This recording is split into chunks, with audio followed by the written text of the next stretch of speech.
Hello, everyone. Right away, I would like to say a thank you to everyone who left a tip in the tip jar this week.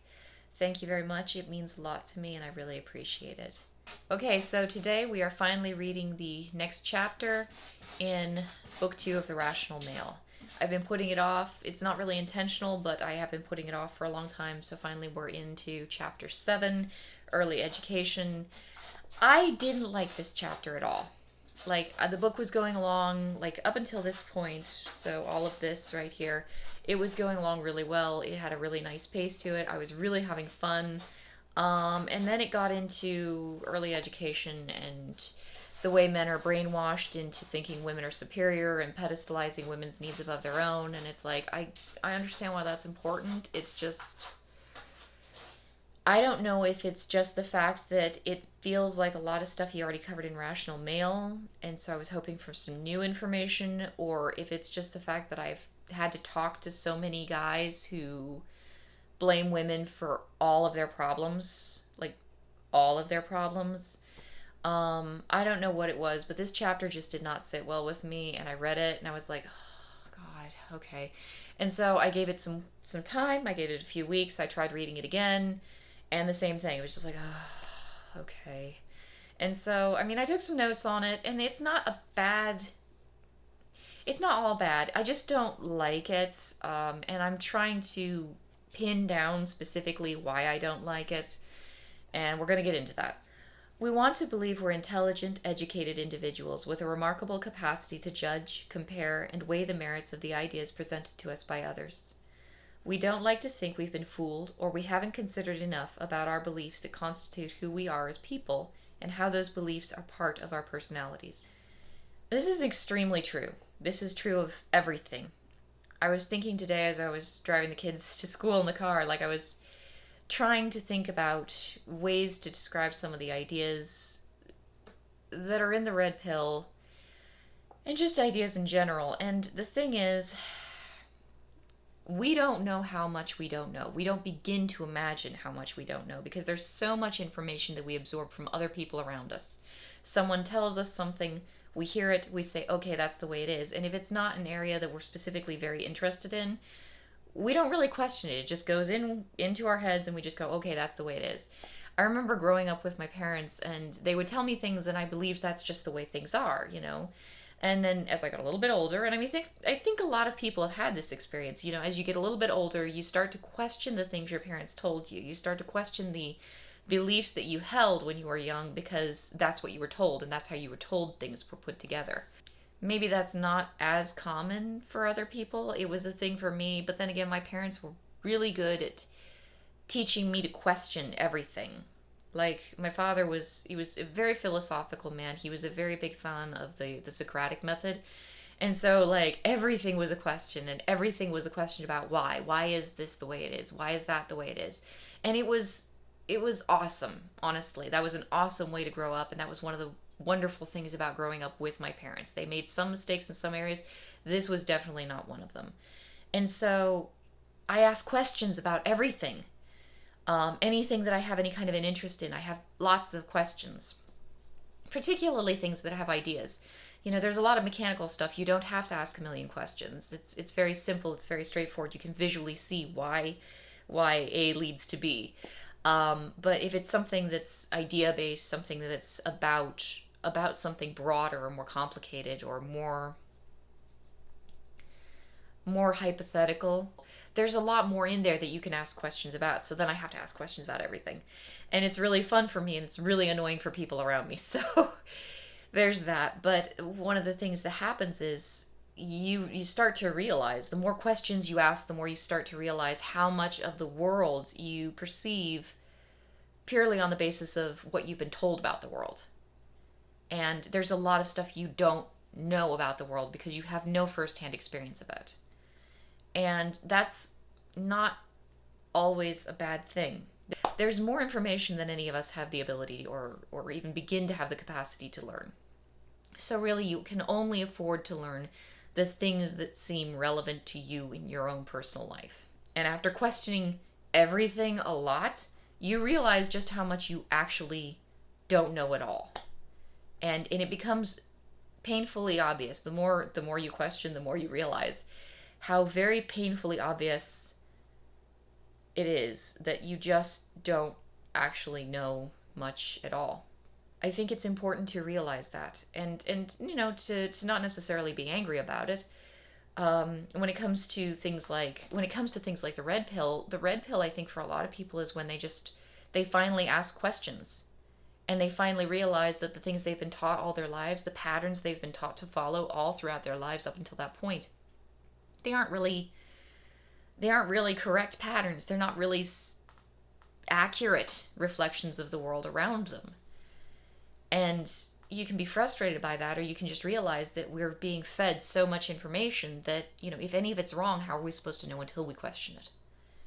There's tons of information that you and I, everybody is running around with, that we all just take for granted, that we've never questioned, that could very easily be incorrect. But we don't know any better. We have no way of knowing better. There's too much information.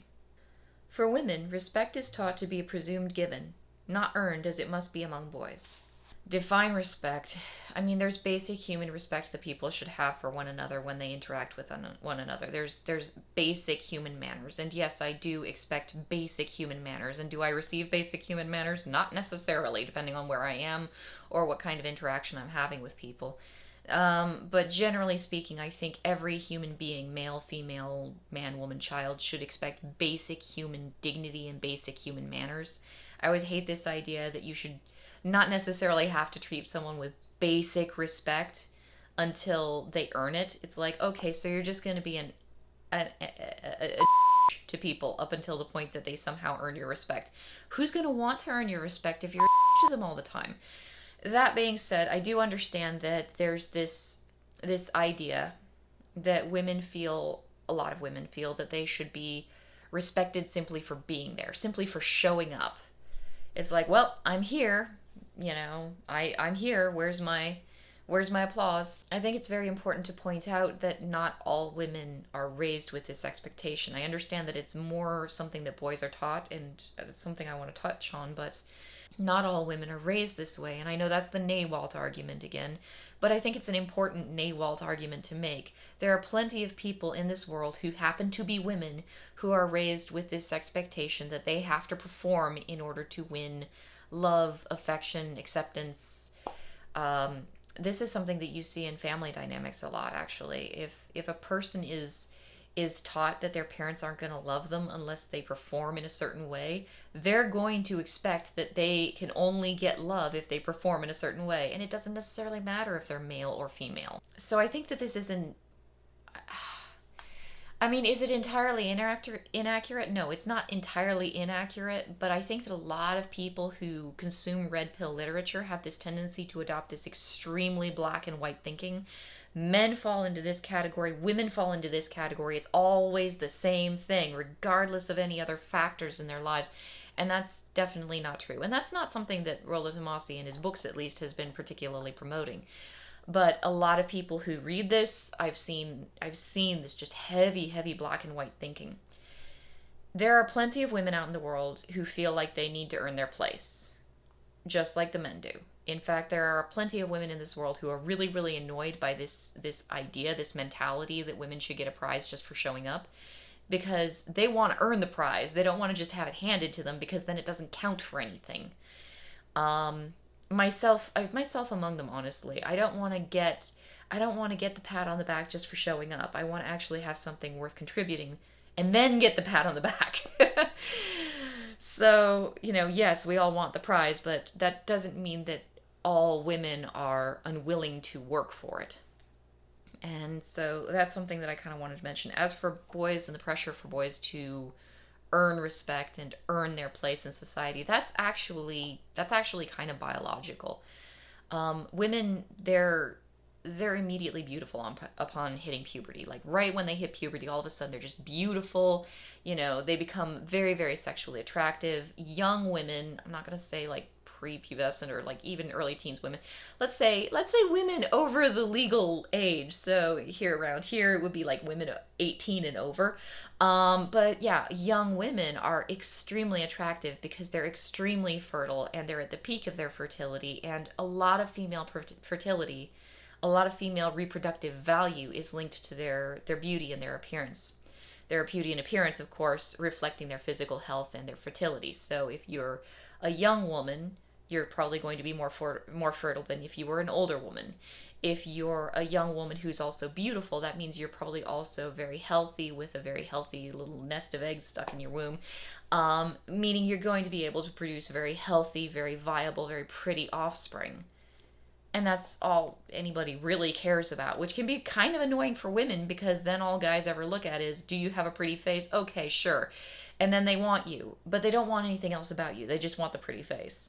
So that's the struggle that women have. The struggle that men have, on the other hand, is they have to prove themselves. They have to prove themselves. They have to work. They have to labor. They're not attractive necessarily when they first start out because their virility is a much longer lifespan.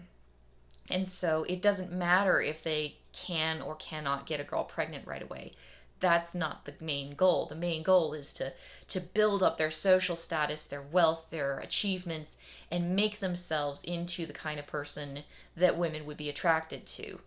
And so boys, of course, are often taught, frequently taught, and they kind of should be taught, honestly. If you're looking at it from a purely biological level, if you want to give a boy the kind of upbringing that will teach him to be a successful man, and this is kind of true of women, if you want to teach anybody, male or female, to be a successful person, you have to teach them that they have to earn their rewards. They have to earn things for themselves. They can't just expect it to be handed to them. But with men in particular, this is a very important lesson to learn early. As much as men complain to me about it, and men do actually complain to me about that in the comments, like, why are men always expected to earn stuff? It's like, well, because they have to, because that's how men operate. Men's fertility and men's attractiveness is not linked to their physical appearance nearly as much as men like to think it is. So a man can make himself more attractive by having achievements. He can make himself more attractive by having money. He can make himself more attractive by having status. You know, you can do these things. You can alter and tweak your attractiveness. Women, we've got makeup. We've got so much makeup. It's ridiculous. So when guys are asking me, why is it like this? Why shouldn't it be changed? Why shouldn't things be different? This is why. One of the first things men are made aware of when they come into a red pill awareness is their own predisposition to pedestalize a woman they're interested in. When this tendency to pedestalize is paired with a scarcity mentality and a learned soulmate romanticism, this can develop into a state of one-itis a man will have for a woman. I mean, that's an important thing to be aware of. It is, I'm not going to lie, that's a very important thing for men to be aware of. If you pedestalize women that you're interested in, that's not healthy. If you don't view them in a realistic way, that's not healthy. If you don't form a realistic connection to them as a person, that's not healthy. I do look at that paragraph and wonder if a lot of the guys who have this problem when they come into a red pill awareness aren't just guys who really need to read Dr. Robert Glover's No More Mr. Nice Guy, which I've got on the shelf right over there. I do wonder if that's not a problem. Like, I wonder how much of I've been wondering for a while since I read this chapter, how much of this is an overarching male problem, and how much of this is an unhealthy relationship habit problem that many men are developing as a result of bad male role models, bad examples of healthy relationships in their lives, bad examples of relationships, poor I hate to say poor upbringing, but for the lack of a better term, poor upbringing. How much of it is that? Because I remember my husband telling me about when he was in high school, he tried doing the date thing where you buy the flowers and the chocolates and you open doors for them, and he said it didn't get him anywhere, and at some point he realized it was a bunch of nonsense. It didn't work. And so he just stopped trying. And when he stopped trying, he became more attracted to women, and he realized that it doesn't work. It's all just a bunch of fluff. And so he gave up on it very quickly. how many guys make that realization? How many guys just eventually conclude that there's not much point in playing the romance game that a lot of men are taught to play? And how many men, what percentage of men make that realization? What percentage of men don't make that realization until later, when it hits them as this giant red pill revelation, where it's like, oh my god, I've been lied to all this time. Oh my god, all the things I've been doing have been hurting my chances of success. You know, I would be interested to know what those numbers are, what those percentages are. How many men in this world are running around, they figured it out, and so they're just not particularly bothered by it? And how many men are just devastated by this information because it's so new to them? Because there seems to be high numbers of men in both of those camps. And I do wonder how much of this is affected by poor models of relationships that men have growing up. Is it just really bad modeled behaviors that people are copying because they grew up with it? Which is another thing that Dr. Robert Glover talked about in No More Mr. Nice Guy, how nice guys raise sons who are also nice guys who raise more sons who are also nice guys. And it's this cycle that repeats itself, and every year, every generation, the crop of nice guys gets bigger. The crop of men who don't know how to interact with women in a productive and successful and healthy way gets bigger. And so I wonder how much of this is men's training according to the feminine overarching power structure, and how much of it is like, I mean, I understand that there's definitely a feminine tilt to the current power structure. That's not something I want to downplay. That's definitely there. But I wonder, like, I think a lot of people have this tendency to assume, and I can't remember where the quote is inside this book, but he even says that it's not some cabal of women who are secretly pulling the strings behind everyone's, in the shadows. But I think it's just this massive chaos of events that's happening, where there are literally millions of people, each working in their own self-interest, who are completely oblivious to what everyone else is doing, or more or less oblivious to what other people are doing. There are a few people who are coordinating, but there's not any massive overarching connection or coordination. And so you have nice guys teaching their sons to be nice guys, which is resulting in their sons growing up with unhealthy relationship patterns. You also have women who are being taught by feminist professors and feminist teachers and feminist role models and feminist television that they should act like feminists. And nobody's questioning it, because of course, as we talked about in the beginning of this chapter, people just take in information, they go with it, because there's way more information than any one person can sit down and question. And so people are following the patterns that have been modeled to them because they don't know not to, and they don't have any reason not to. And how much of it is the feminine power structure trying to impose its will upon humanity, and how much of it is just pure, absolute, unfettered chaos? And I personally am inclined to go with it being chaos. I think that there's just a lot of chaotic elements all working on their own, doing their own thing, which has resulted in the current mess that we see in the relations between men and women. And so maybe that's why this chapter just bugged me so much. It's like, I don't think that it's the feminine power structure. I know that feminism definitely plays a role here. And again, I don't want to downplay that. Feminism definitely plays a role. But it's not just feminism. I think it's just it's the mess of our society at this point in time, and I think that it's the responsibility of all people who figure out that there is a mess in our society to kind of try and sweep it up and clean it and put it back together the way it belongs and put everything back the way it fits. And I don't think that making it some sort of men versus women thing is necessarily going to help with that process in any way at all. Just saying. Early feminine conditioning predisposes boys to ego invest themselves in becoming men who will prioritize women's wants and needs above their own. So I read this and it was interesting, because I do think there are a lot of men who do this. They prioritize women's wants and needs above their own, and that's not necessarily a healthy thing. In fact, that's another thing. If you guys want to take the time, if you haven't already read No More Mr. Nice Guy by Dr. Robert Glover, I can't reach it. It's over on the shelf. I, I can't reach it.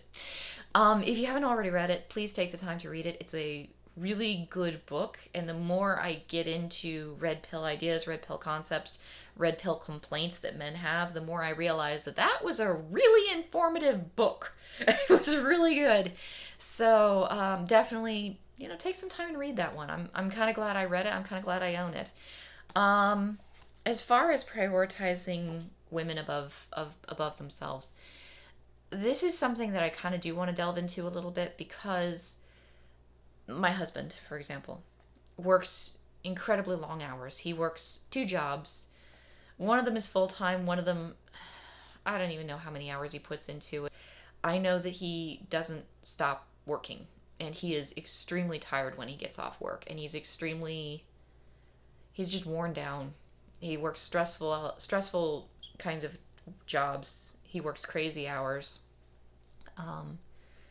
It's grueling, and I know it's grueling, and he does it because we, like many people these days, are just trying to keep on top of the bills. We're just trying, we don't have enough money to save up a life savings. Not many people do these days. Life's hard. And I see him working his ass off and making sacrifices, making huge sacrifices. The question is he making those sacrifices to put my own wants and needs above his?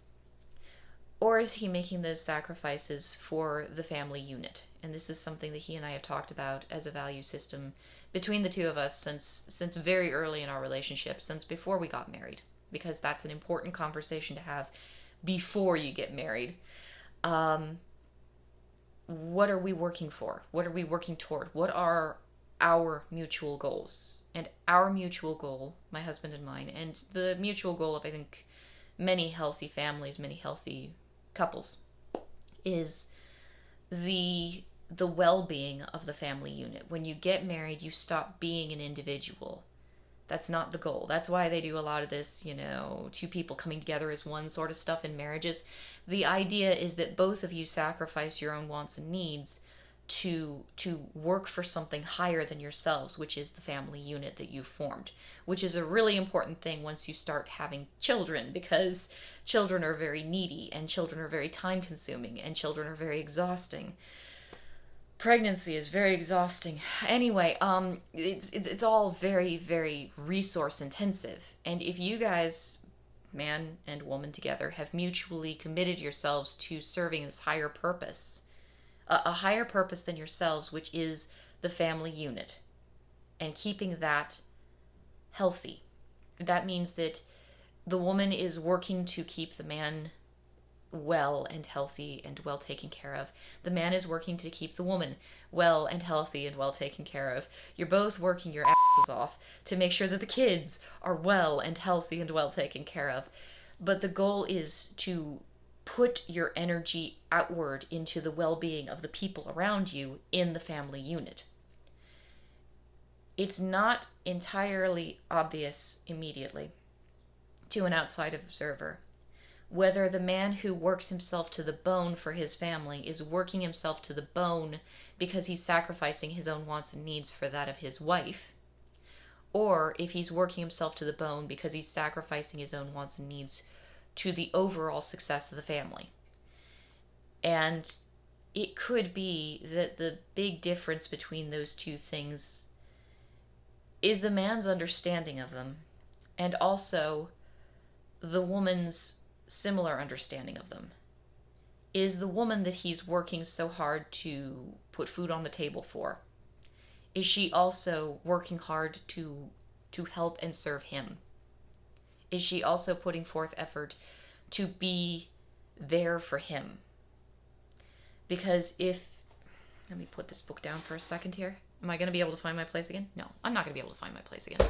Anyway, if you're both working to support each other, it's like two sticks leaning against each other. You can lean on each other, you can support each other. If only one of you is working to support the other, it's all going to come toppling down sooner or later. It's not healthy. It's not sustainable. And I think a lot of guys in the manosphere don't necessarily get that. I don't know how many people understand that when two people form a group and they say that the group is more important than either individual's wants and needs, the group thrives. When two people enter into a group and each one is saying, well, I want for me and I want for myself and I want to take care of myself, or if only one person is saying, I want for me, I want for myself, I want to take care of myself, and the other person is saying, yes, of course, that's unhealthy. That's not a strong group. That's a group that can fall apart very quickly. That's something I think people need to know, and I don't know how common this knowledge is in the manosphere. He says some stuff about chivalry, and I'm not sure I'm following him here. What passes for most people's understanding of chivalry is actually a classic interpretation and bastardization of Western Romanticism and the ideologies of courtly love, which, ironically enough, was also an effort by the women of the period intended to better control the men of the early and high Renaissance areas. He goes on to say, like today's push for men to better identify with the feminine, the idea of courtly love was to encourage men to explore their feminine sides with odes of divine expressions of love, offerings of fantastic, often life-threatening feats to prove one's devotion, or presenting gifts beyond compare, to again prove one's worth and sincerity to the object of his desire, hers being the only gauge for acceptance. I know that's a mouthful, but I'm not sure I agree with him there. My understanding of history was that, and maybe he would be willing to correct me on this, because he's talking about Renaissance period. I'm thinking more medieval period probably, so that might be where I'm not quite lining up with him. But I know that back in the good old days, there were a lot of marriages that were arranged by the family to benefit the family. And so a young man back in ye good old days, and this is one of the things that I think is really hilarious, because there are so many people who are like, we should go back to arranged marriages. It's like, oh, do you want to do that? No.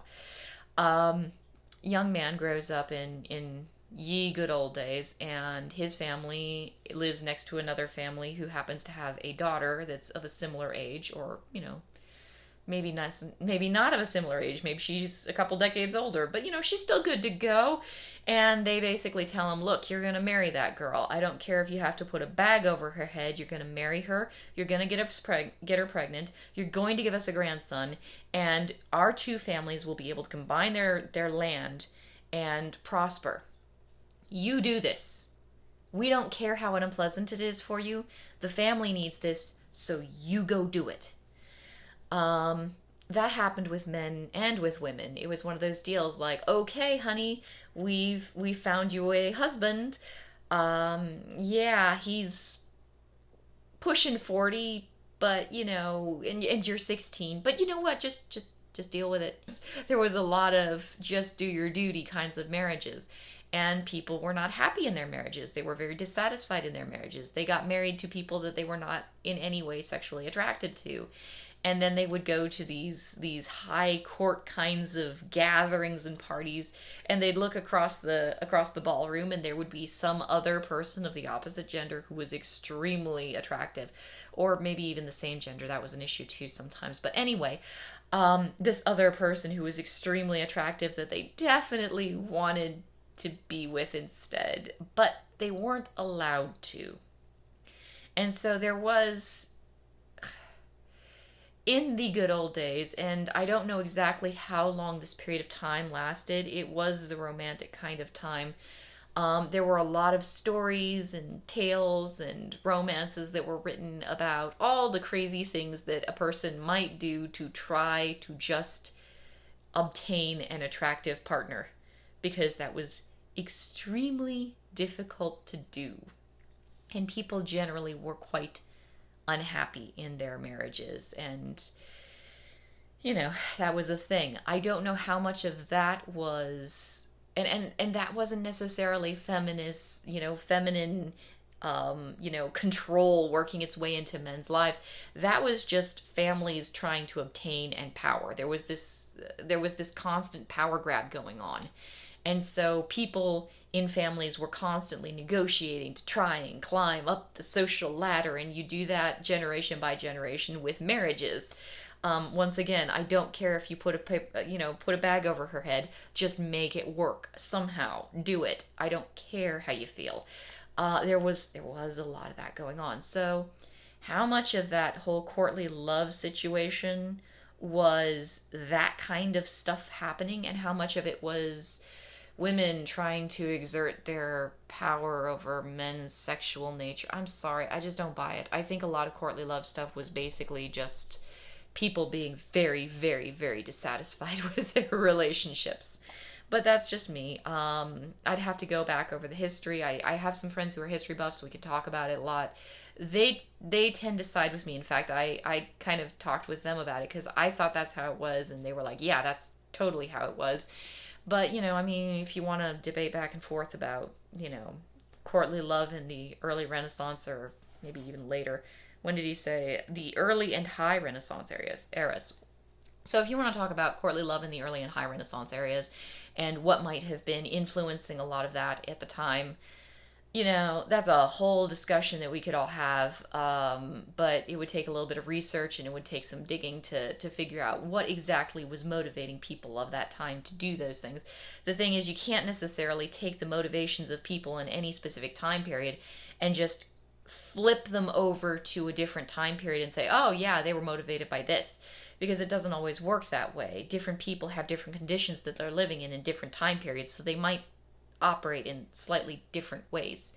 For example, being forced to marry some hag when they want to have the hot girl on the other side of the ballroom. How many guys would write crazy odes about all the crazy things they'd love to do just to get one night with her? Think about it. Within a feminine, distorted, ethical, moral definition of chivalry, there is an implied reward for exchange of feminine, primary, deferent behaviors by men. In this undefined exchange, an unconditional expectation of feminine deference is conflated with men's principle of honor.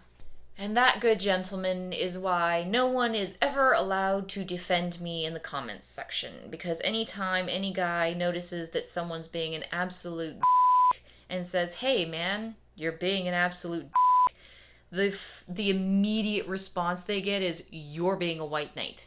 Because I happen to be female, anybody who defends anything I say is instantly gonna get cut down at the knees, because there's this idea in the manosphere that anytime a guy says anything nice about a girl or anything in defense of a girl, even if the girl is kind of in the right, it's immediately, oh, white knighting. And yes, I have seen some absolute white knighting in the comment section, but I've seen a lot of guys who have just pointed out basic human decency kinds of behaviors. Like, some people troll just to be annoying, and I kind of accepted that, but it's like when somebody is just trolling to be like a rude kind of asshole, it's really interesting to me how anybody who calls them out on that immediately gets called a white knight by everyone around them and judged as being deferent to women because I happen to be equipped with female genitalia. Oh my god, like, if I wanted to talk about this subject matter, I really, really, really should have been born a boy, because then I could talk about this subject matter without people constantly saying that everything revolves around my flipping body parts. Which has been kind of a pet peeve of mine for the last, several months. I don't care that I'm a woman. I would love it if people watching my videos didn't care that I was a woman, but apparently that's a real big sticking point for a lot of folks, so women are of course naturally threatened by men becoming too aware of the latent role this order conditions them for and expects them to play to best optimize their sexual selection options and strategies.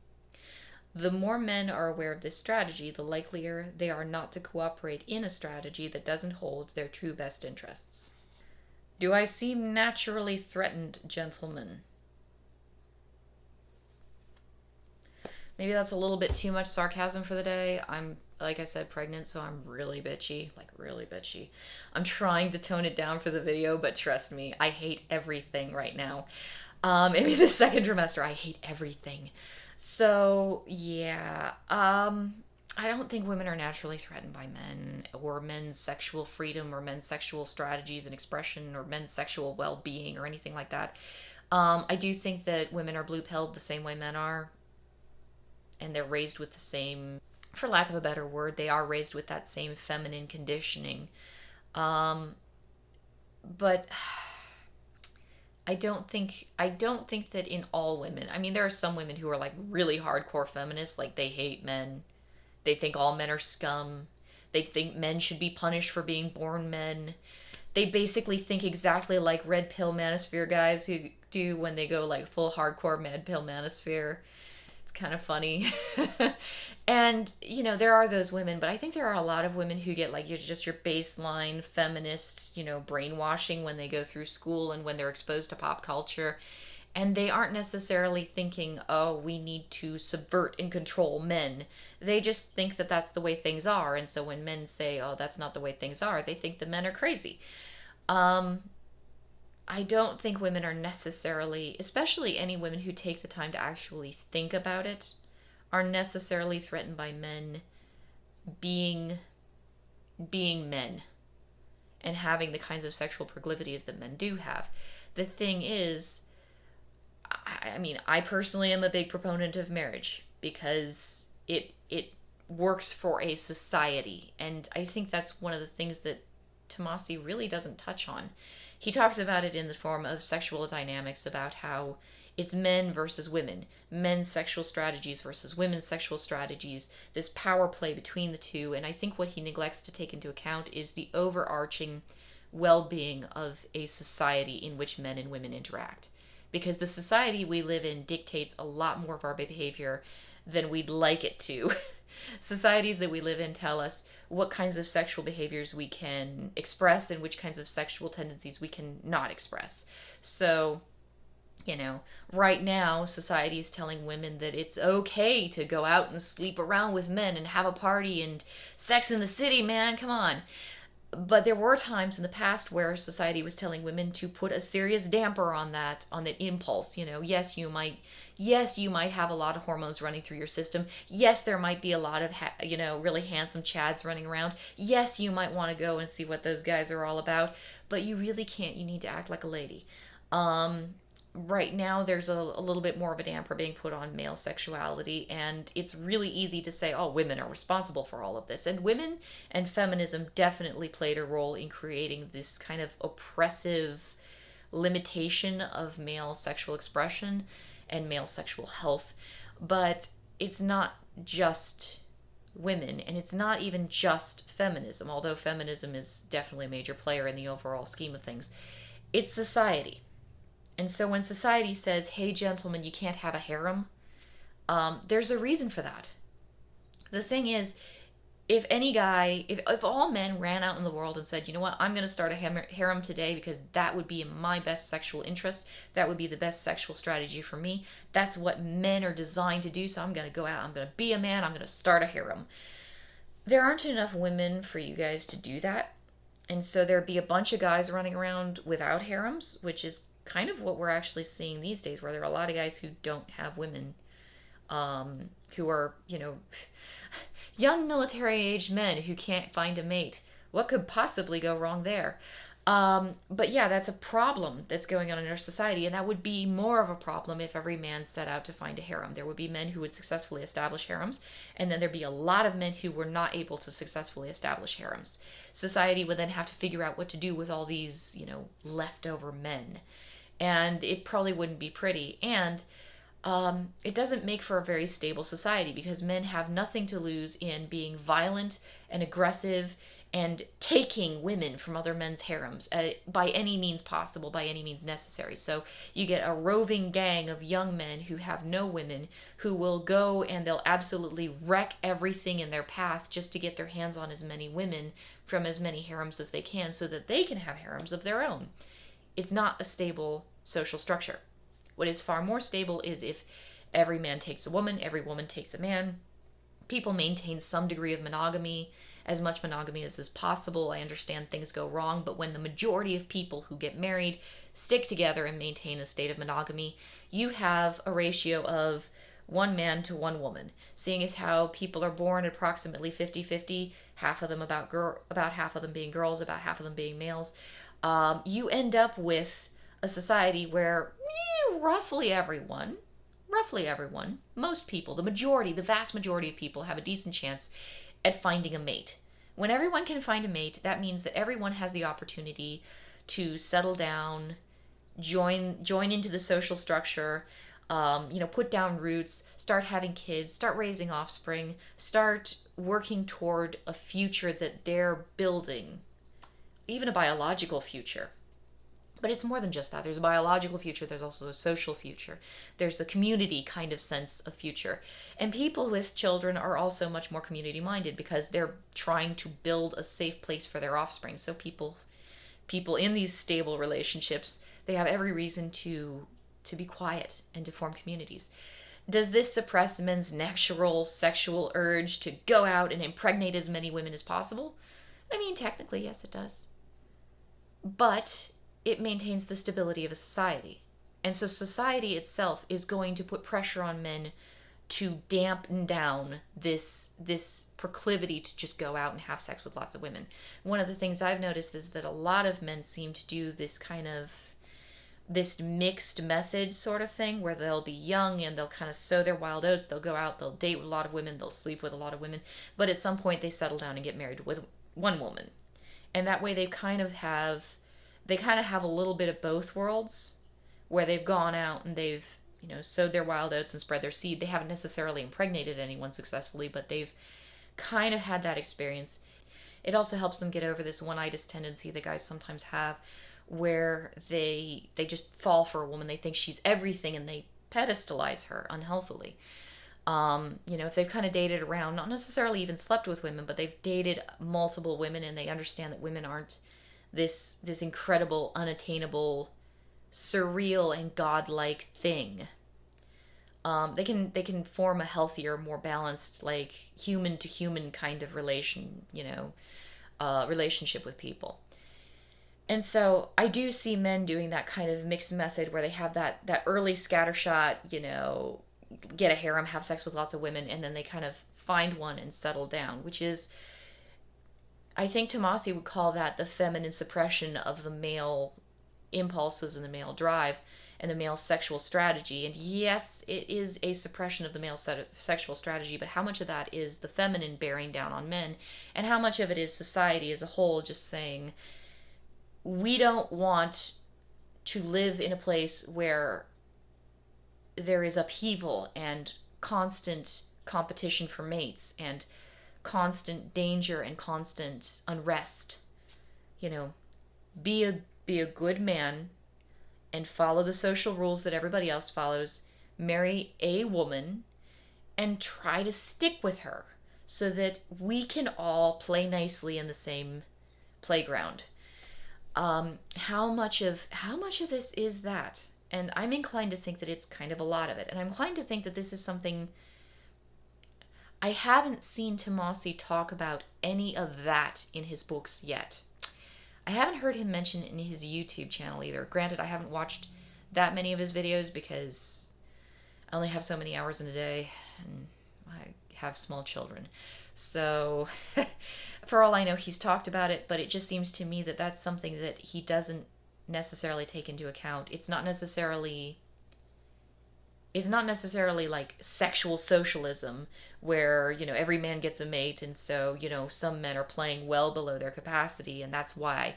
It's more like society itself wants to stabilize.